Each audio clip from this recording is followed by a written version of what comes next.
I'm Phil Davis. I am the Chief Business Officer for Tower Data, and I'm happy to be with you guys today. We're going to talk a little bit about emailing and how to win with email. Hopefully, at the end of the session, we'll leave you with 4 solid tips for helping you to engage your voters and supporters within the inbox and beyond.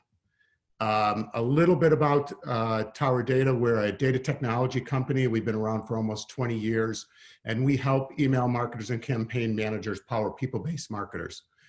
What we do around an email address is we're going to help you enhance, hygiene, and acquire the emails you need to better reach the person that's behind that address. I've been also in this industry for nearly 20 years, working in data, technology, and with an agency supporting marketers and campaigns over that period of time.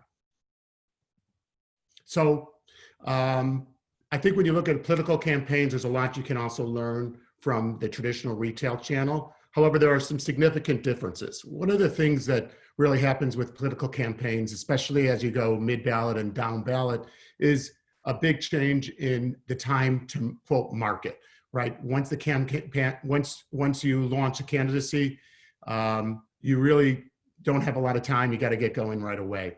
And so that's a real important thing to consider. Down ballot versus up ballot visibility.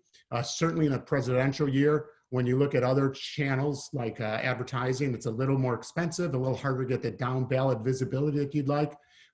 And so that's one of the big differences, and email helps you really control that.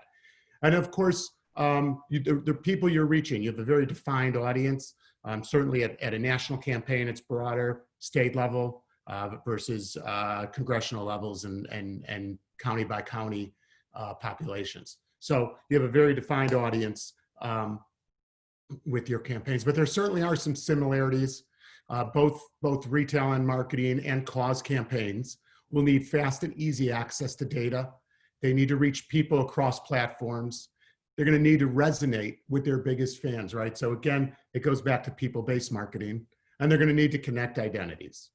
So let's talk a little bit about, and so at the end of the day, when you think about what's the cornerstone for a successful campaign, especially that kickoff period, is that quick, easy access to the accurate and insightful data that you need, right?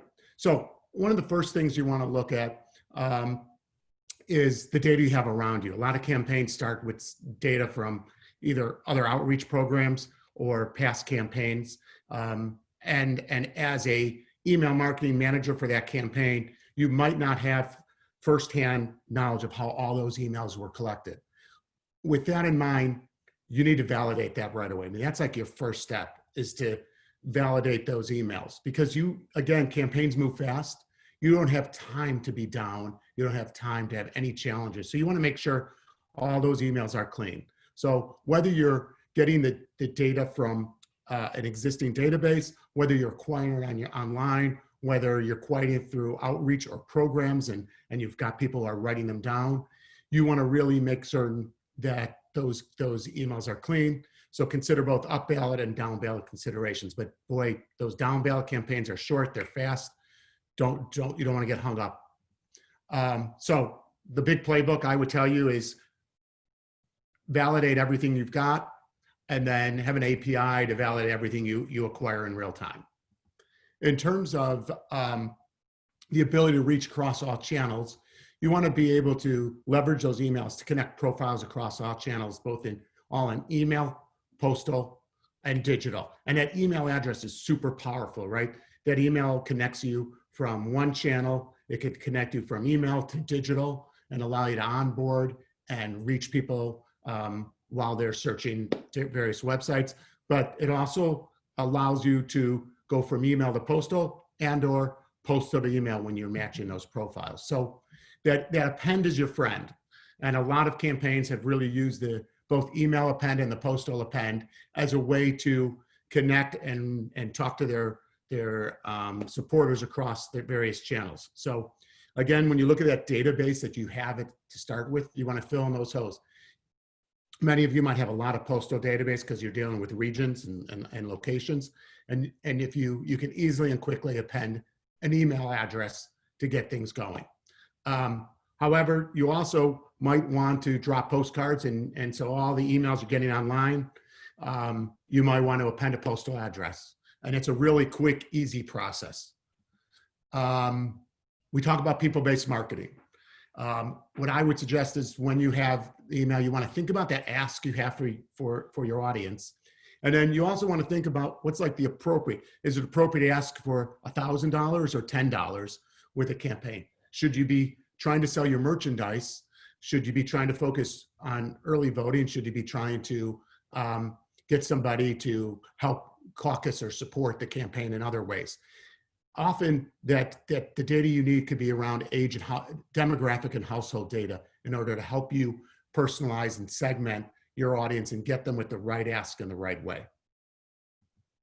Right? And so that's what this is all about, is use that data to be able to tailor your message and get the right message out to your audience. Very easy to get the data. So one quick advanced tip is email retargeting. You're going to drive a lot of traffic to your campaign websites, whether you're small or large. There's going to be about 95% of that traffic is not going to take any action and leave you with any information. We can help you translate that traffic into a deliverable email address that we can provide you. So it's another acquisition tool, and they're relatively high intent emails because they've already been to your website. So that's another advanced tactic. It gives you a chance to reach them in their inbox with that relevant email. So 4 tips, and I went pretty quick because I wanted to really allow time for some questions. But the 4 tips would be: validate your list, match profiles across channels, right? Really important to connect those dots. Gain relevant insights and use them to personalize your campaign. And then don't lose supporters. Look at email retargeting opportunities so they don't lose the money you're spending to drive traffic to your site. You can easily get started today. I've got Matt's email at the header of this presentation, or the footer, along with his number. Our contact information's here. And so if you want to get started, you can easily get started. We'll, at the end of this, the sessions, we'll send this deck out. You can book meetings straight with Matt. He can pull me in, and we can help you get started. But why don't we shift over to a little Q&A? I'll leave our contact information up while we take any Q&A. Yeah, if we could just keep it up momentarily, just because when we get to the Q&A, it is easier for folks if they can see us. But do everyone just take note of those email addresses. Also, don't forget, you can go to the virtual exhibitor section in Hoover, and you can connect with Tower Data there. And obviously, if you need anyone's email, you can also reach out to me. I'm very happy to provide you with Phil or Matt's email as well. We have a couple of questions. I'm going to rush through them because there isn't much time, and I want you to be able to get to them. First one from Jay, simple one. Can I use third-party email data, like constant contacts and so on? I think you kind of covered that already, but Jay, can I use third-party email data? Yeah, so various ESPs have different rules around you bringing in third-party email address, so I would defer to your ESP.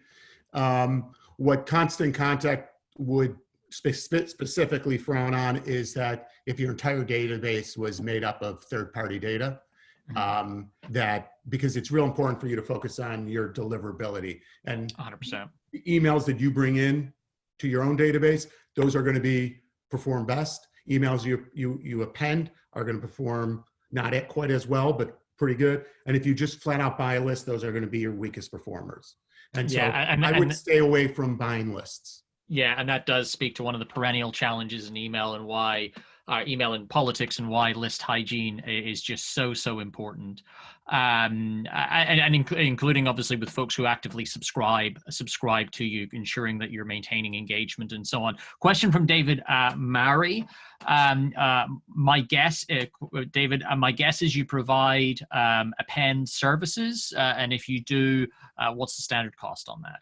Yeah, sure. Yeah, David. So we do we do offer services. We have some tiered pricing. Generally, you should expect that email appends at low volume will run 8-9 cents. A record at high volume, you might be 4 or 5 cents. So we have pricing on our website. There's a pricing tab. You can go right there. And then we have you could just create an account on Instant Data. You could upload the records and get started and have a match report immediately. So we tell you how many emails we could provide you for free. That match report would come in. Super easy. Also, Matt can easily help you. A best practice question here from Karen. How do you turn website visitors into email addresses? What's your kind of top tip there? Yeah. So you're going to need to work with a provider to do that, like us. So the way the program works, we'll provide you with a piece of code to put on the site on various pages. When someone comes to your website, if you don't recognize them, if they don't take action, we're going to recognize a certain % of that traffic. We'll then also suppress anybody that's already in your list. That could all be done through technology, through APIs, and then we'll deliver you that email. Our database email that we deliver is going to be a permission-based email address that we will validate before we deliver to you. Got it. And then a question from Winston. Let me just pull that up. When he asked, what about when your ask is volunteer recruiting, not just voters? Absolutely. So, I mean, we work with a lot of what I call cause management, so non-political causes. But I think in a political campaign, you could have both. I'm asking for voting and I'm asking for volunteers to provide support. Similar. It's going to be a similar process, but if you're specifically, non-political and your cause looking for volunteers, everything we talked about is relevant. Again, I would recommend that you understand, what the makeup of your typical volunteers are, so that you could know that you can match the right ask to the right audience by using some third-party data. Right. Phil, thank you very much for joining us. That does bring us to time. Folks, again, you can reach out by email. If you didn't get those emails, get them from me. Obviously happy to provide those through Hoover. And do go to the virtual exhibitor section where you can go to Tower Data and click through to them there and connect with them there.